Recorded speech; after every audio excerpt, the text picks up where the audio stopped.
Hello everyone, welcome back to my channel. আজকের আলোচনা আমরা দেখব email ডুরখাইমের contribution.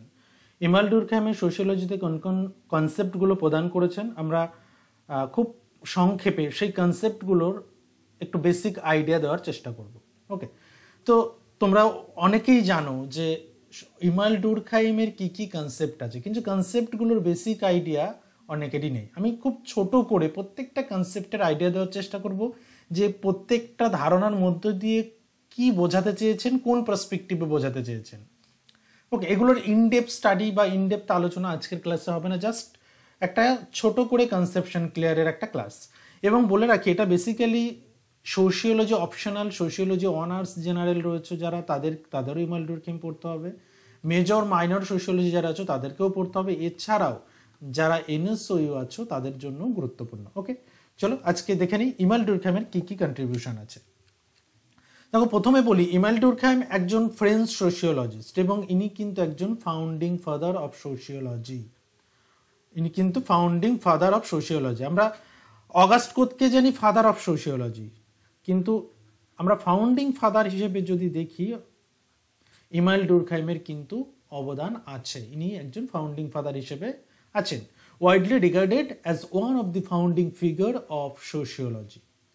His work laid foundation for the structural functionalism perspective and contributed significantly to the development of sociological theory. দেখো, তার contribution, তার যে perspective কি, তিনি কিন্তু একজন ফাংশনালিস্ট। আচ্ছা, ফাংশনালিস্টটা কি আমি একটু ছোট করে বলে দিই। ফাংশনালিস্ট মনে রাখবে, ফাংশনকে কানেক্ট করবে। ফাংশন মানে কাজ, আর এর বাংলা হচ্ছে কার্যবাদী। ফাংশনালিস্টরা মনে করেন আমাদের সোসাইটি কিছু পার্ট নিয়ে গঠিত এবং প্রত্যেকটা পার্টের আলাদা আলাদা কিছু ফাংশনস আছে। সেই ফাংশনসগুলো প্রত্যেকটা পার্ট ফুলফিল করছে বলে আমাদের সোসাইটি খুব স্মুথ ওয়েতে চলছে। এটা ফাংশনালিস্টদের বক্তব্য। ক্লিয়ার? যেমন আমরা মানব দেহকে কানেক্ট করতে পারি। মানব দেহের যখন অঙ্গ প্রত্যঙ্গ, প্রত্যেকটা অঙ্গ প্রত্যঙ্গের আলাদা আলাদা কাজ আছে। সেই কাজগুলো প্রত্যেকটা অঙ্গ প্রত্যঙ্গ আলাদা আলাদাভাবে করছে বলে আমাদের মানব শরীর, একটা সুস্থ মানব শরীর আছে। দেখো, কোনো একটা অঙ্গ প্রত্যঙ্গ যদি আমাদের তার কাজ ঠিকঠাক না করে, তাহলে টোটাল শরীরটাই আমাদের কি হয়, খারাপ হয়, বা টোটাল শরীরে তার ইম্প্যাক্ট পড়ে। সোসাইটিও ঠিক তেমনই। সোসাইটির প্রত্যেকটা উপাদান এতটাই কানেক্টেড, একটা পার্ট যদি কোনো একটা জায়গায় প্রবলেম ফেস করে, বা একটা পার্টের যদি কোনো একটা প্রবলেম তৈরি হয়, সেটা কিন্তু হোল সোশ্যাল লাইফে তার ইম্প্যাক্ট পড়তে পারে। ক্লিয়ার? তাহলে এটা গেল ফাংশনালিস্টের বেসিক পার্ট। ব্যক্তিগত জীবনে ইমাইল ডুরখাইম ছিলেন একজন অধ্যাপক। তিনি দর্শনশাস্ত্র অধ্যাপনা করতেন, কিন্তু সমাজতত্ত্বের বিষয়টা ছিল তার ভালোবাসার বিষয়। পরবর্তীতে সোশিওলজি স্টাডি করেন, কিন্তু প্রথমে তিনি দর্শনশাস্ত্রের অধ্যাপক ছিলেন। সমাজতাত্ত্বিক আলোচনায় তিনি আত্মনিয়োগ করেছিলেন। তার উদ্দেশ্য ছিল সমাজ ব্যবস্থার সামগ্রিক উন্নতি সাধন করা, অর্থাৎ সমাজ ব্যবস্থার বিভিন্ন বিষয়গুলো ব্যাখ্যার মধ্য দিয়ে উন্নতি সাধনের চেষ্টা করেছিলেন তার আলোচনার মধ্য দিয়ে। এবার আসছি কন্ট্রিবিউশন। দেখো, কন্ট্রিবিউশন কি কি আছে তোমরা জানো। দেখো, কন্ট্রিবিউশনের কথা যখনই বলবো তোমরা বলবে social fact, division of labour, suicide. আর কি কাজ করেছেন? রিলিজন নিয়ে কাজ করেছেন। প্রত্যেকটা কাজ কিছু গ্রন্থের মধ্য দিয়ে আলোচনা করেছেন। যেমন social fact, rules of sociological method. Suicide কোন গ্রন্থে আলোচনা করেন? সুইসাইড নামক একটা গ্রন্থ। রিলিজনের জন্য একটা গ্রন্থ তিনি কিন্তু পরবর্তীতে পাবলিশ করেছিলেন, সেটা অনেক পরে 1912-তে। সেটা আমরা আলোচনা করব। চলো এবার শুরু করি কন্ট্রিবিউশনের ক্ষেত্রে বলি, সোশিওলজিকে একটা ডিসিপ্লিন হিসেবে এস্টাবলিশমেন্টের ক্ষেত্রে কিন্তু কন্ট্রিবিউশন আছে ইমাইল ডুরখাইমের। Emile Durkheim played a crucial role establishing sociology as a separate and legitimate academic discipline. Obviously academic ডিসিপ্লিনে একটা জায়গা করে নেওয়ার জন্য ইমাইল ডুরখাইমের কিন্তু একটা ক্রুশিয়াল রোল আছে সোশিওলজিকে এস্টাবলিশ করার জন্য। হি believe that society could be studied scientifically, that sociology could provide valuable insight into social phenomena. তিনি মনে করতেন সমাজকেও বৈজ্ঞানিকভাবে ব্যাখ্যা করা যায়, সায়েন্টিফিক্যালি ব্যাখ্যা করা যায়, এবং সোশ্যাল ফেনোমেনাগুলোকে আমরা সেভাবে ব্যাখ্যা করতে পারি। সোশ্যাল ফেনোমেনা মানে সামাজিক ঘটনা, আমাদের সোসাইটিতে ঘটে চলা ঘটনাগুলোকে সায়েন্টিফিক ব্যাখ্যার মধ্য দিয়ে সমাজতত্ত্বে আলোচনা করার চেষ্টা করেছিলেন ইমাইল ডুরখাইম। এবং একই সঙ্গে যেটা বললাম, যে এস্টাবলিশ করার চেষ্টা করেছেন সমাজতত্ত্বকে একটা ডিসিপ্লিন হিসেবে, একটা আলাদা একাডেমিক ডিসিপ্লিন হিসেবে, একটা সাবজেক্ট হিসেবে। Clear?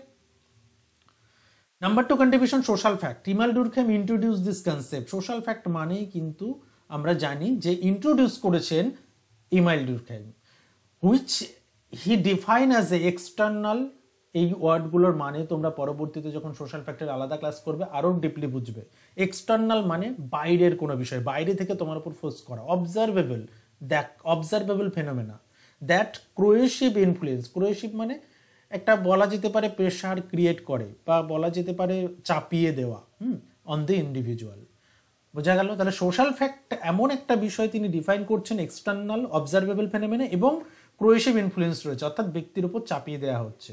And this include institution, norms, values and social structure also. এগুলো হচ্ছে পার্টিকুলারলি একটা social fact. He argued that social fact should be studied empirically. Empirically মানে অভিজ্ঞতামূলকভাবে, যে সোশ্যাল ফ্যাক্ট এম্পেরিক্যালি স্টাডি করা উচিত। সোশ্যাল ফ্যাক্ট কি? তাহলে এক্সটার্নাল অবজারভেবল ফেনোমেনা অ্যান্ড তার মধ্যে ক্রোয়েসিভ ইনফ্লুয়েন্স থাকবে। যেমন আমরা বলতে পারি নর্মস। দেখো, নর্মস কিন্তু বাইরে থেকে আমাকে শেখানো হয়। একটা ব্যক্তি জন্মগ্রহণ করার সঙ্গে সঙ্গে নর্মস সম্পর্কে কিছু আইডিয়া থাকে না, তাকে বাইরে থেকে শেখানো হয়। This is external. Clear? Division of labour, division of labour in society. Division of labour in society অর্থাৎ যেটাকে আমরা বলছি যে লেবারের ক্ষেত্রে ডিভিশন। লেবারের ক্ষেত্রে ডিভিশন অর্থাৎ সমস্ত মানুষ এক ধরনের কাজ করবে না, প্রত্যেকটা মানুষের আলাদা আলাদা কিছু কাজের ভাগ, যেটাকে আমরা বাংলায় বলে থাকি শ্রম বিভাজন। এই শ্রম বিভাজনটা বেসিক্যালি দুটো বিষয় দিয়ে তিনি দেখানোর চেষ্টা করেছিলেন, যে এত শ্রম বিভাজন থাকা সত্ত্বেও আমাদের মধ্যে কেন সলিডারিটি। এখানে যে বিষয়টা তিনি হাইলাইট করেছিলেন তার নাম হচ্ছে ঐক্য, সলিডারিটি। এবং এই সলিডারিটি, দুই ধরনের সলিডারিটির কথা বলেছিলেন। একটাকে আমরা বলছি মেকানিক্যাল, মেকানিক্যালের বাংলা হচ্ছে যান্ত্রিক, আর আরেকটা হচ্ছে অর্গানিক, অর্গানিকের বাংলা হচ্ছে জৈবিক। এই দুটোর মধ্যে পার্থক্য কি বলে দিই। দেখো, তিনি বলছেন in his doctoral thesis Emile Durkheim examine relationship between social solidarity and division of labour. তিনি বলছেন এই ঐক্য দুই ভাবে গঠিত হয়েছে, একটা হচ্ছে মেকানিক্যাল আর একটা হচ্ছে অর্গানিক। মেকানিক্যালটা কি? যখন মানুষের বেশ কিছু ক্ষেত্রে মানুষের মধ্যে বলা যেতে পারে ট্র্যাডিশনাল সোসাইটিতে মানুষের মধ্যে খুব মিল ছিল। মিল মিনস হচ্ছে ট্র্যাডিশনালি তারা একই রকম মনোভাবা সম্পন্ন ছিল, তাদের চিন্তা ভাবনা একই রকমের ছিল, তাদের লাইফস্টাইল একরকম ছিল, তাদের প্রফেশন একরকম ছিল। তার ফলে তাদের মধ্যে একটা ঐক্য ছিল, যে ঐক্যটা আমরা প্রিমিটিভ সোসাইটিতে দেখি, প্রিমিটিভ বা আমরা ট্র্যাডিশনাল সোসাইটি বলতে পারি। কিন্তু সময়ের সঙ্গে সঙ্গে ডিফারেন্সিয়েশন যত তৈরি হয়েছে তত মানুষের ডিভিশন অফ লেবার তৈরি হয়েছে, অর্থাৎ মানুষ আলাদা আলাদাভাবে ভাবতে শিখলো, আলাদা আলাদা কাজ করতে শিখলো। তার ফলে একটা ডিভিশন তৈরি হলো। এই ডিভিশনটার ফলেও কি হচ্ছে? একটা ঐক্য তৈরি হয়। এই ডিভিশনটা একে অপরের প্রতি ডিপেন্ডেন্সিটা তৈরি করালো, অর্থাৎ প্রত্যেকে প্রত্যেকের উপর নির্ভরশীল, যেটা অর্গানিক সলিডারিটিতে দেখা যায়, যেটা আমরা বলছি industrial society. Industrial society. Okay, তাহলে এই দুটো সলিডারিটির মধ্য দিয়ে টোটাল বিষয়টা বোঝাচ্ছেন যে ঐক্য দুইভাবে থাকতে পারে। এক জায়গায় মিল রয়েছে মানুষের মধ্যে, সেখানেও ঐক্য, আবার অমিল রয়েছে, সেখানেও ঐক্য। অমিলের ক্ষেত্রে কি হচ্ছে? এখানে যেহেতু শ্রম বিভাজন তৈরি হচ্ছে, তো সেখানে মানুষ একে অপরের উপর নির্ভরশীল, ডিপেন্ডেন্সি থাকছে। তার ফলে এখানে আমরা দেখছি যে একটা ঐক্য বিরাজ করছে। তাহলে he identified two type of solidarity. Mechanical, যেটা আমরা বললাম ট্র্যাডিশনাল অ্যান্ড প্রি ইন্ডাস্ট্রিয়াল সোসাইটিতে দেখা যায়, আর একটা হচ্ছে অর্গানিক, যেটা ইন্ডাস্ট্রিয়াল সোসাইটিতে দেখা যায়। অর্থাৎ ইন্ডাস্ট্রিয়াল সোসাইটিতে তো ডিভিশন অফ লেবার বেশি, ডিভিশনাল লেবারটা লক্ষণীয়, আমরা দেখেছি এই সময় ডিভিশনাল লেবার রয়েছে। Okay, and this work laid ground work for his later theory. এবং পরবর্তীতে থিওরি বিল্ড আপের জন্য এটা কিন্তু ভীষণ গুরুত্বপূর্ণ একটা কনসেপ্ট ছিল ইমাইল ডুরখাইমের। 4 নম্বরে চলে আসো সুইসাইড, গুরুত্বপূর্ণ একটা গ্রন্থ, যেটা Emile Durkheim conduct a ground breaking empirical study. Obviously this is empirical study, অর্থাৎ ডেটার উপর বেস করে কিন্তু কাজ করেছিলেন, ফিল্ড থেকে ফার্স্ট হ্যান্ড ডেটা নিয়ে। He identify social factor that influence suicide rate. তিনি কিছু সোশ্যাল ফ্যাক্টর খুঁজেছিলেন যেটা সুইসাইড রেটকে ইনফ্লুয়েন্স করছে, মানে সুইসাইডের কিছু কারণ খোঁজার চেষ্টা করেছেন। Such as social integration and anomie. Social integration মানে সোসাইটির সঙ্গে তুমি কতটা ইন্টিগ্রেট করতে পারছো, সোসাইটির সঙ্গে সংহতি কতটা, সোসাইটির প্রতি ভালোবাসা কতটা, সোশ্যাল ইন্টিগ্রেশন। অ্যান্ড অ্যানোমিটা হচ্ছে ঠিক অপোজিট, যখন একটা নর্মলেসনেস পার্ট থাকছে, যেখানে কোনো নর্মস নেই, যেখানে কোনো নিয়ম নেই। And this work demonstrated possibly applying scientific method to social phenomena. তিনি সোশ্যাল ফেনোমেনাকে একটা সায়েন্টিফিক মেথড দিয়ে ব্যাখ্যা করে ডুরখাইম ইমাইল ডুরখাইম সুইসাইডের 3টি ভাগের কথা মেনলি বলেছেন, আর 4 নম্বর পার্টটা একটু ফুটনোটে মেনশন করেছিলেন। তো টোটাল তিনি 4 ধরনের সুইসাইডের কথা কিন্তু এখানে মেনশন করেছেন, এবং সেখানে ইন্ট্রিগেশন একটা বড় পার্ট। ক্লিয়ার? এরপর আসছে ফাংশনালিজম। ফাংশনালিজমটা আমরা প্রথমেই বলে দিয়েছি, ব্যাখ্যা করে দিয়েছি।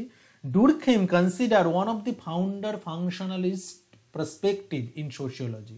ডুরখাইম কিন্তু একজন গুরুত্বপূর্ণ ফাউন্ডার ছিলেন ফাংশনাল পার্সপেক্টিভে।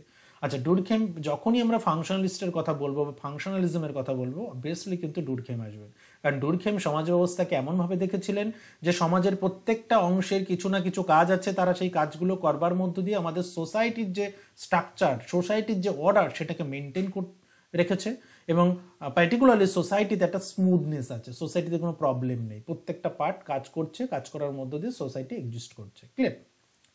এবং একে অপরের প্রতি নির্ভরশীলতাও রয়েছে। He emphasise importance of social structure and institution maintaining social order. Social order maintaining এর ক্ষেত্রে তো অবভিয়াসলি সোশ্যাল স্ট্রাকচার ইনস্টিটিউশনের একটা রোল রয়েছে, তিনি সেটার উপরেও গুরুত্ব দিয়েছেন।